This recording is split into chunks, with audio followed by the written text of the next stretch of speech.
সেটা আমরা চাই না, হতে দিব না, হতে দিব না, হতে দিব না।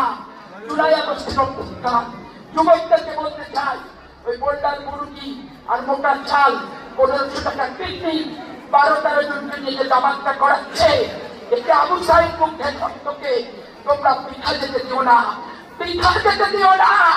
বোল্ডারের মাংস আর মোটা চালের কিডনিকে ভোটের অধিকার তোমরা বিক্রি করো না। তোমরা ভোটের অধিকার সংরক্ষণ করতে হবে। ভোটের অধিকার, আন্দোলন, মুক্তিযুদ্ধ, এর ছাত্রী আন্দোলন সবকিছু পক্ষে থাকতে হবে। স্বাধীনতার পতাকা সগুন ছিটতে দিব না, দিব না, দিব না। খোদা হাফেজ। বাংলাদেশ জিন্দাবাদ। শহীদ অমর হোক, খালেদা জিয়া অমর হোক, তারেক রহমান জিন্দাবাদ।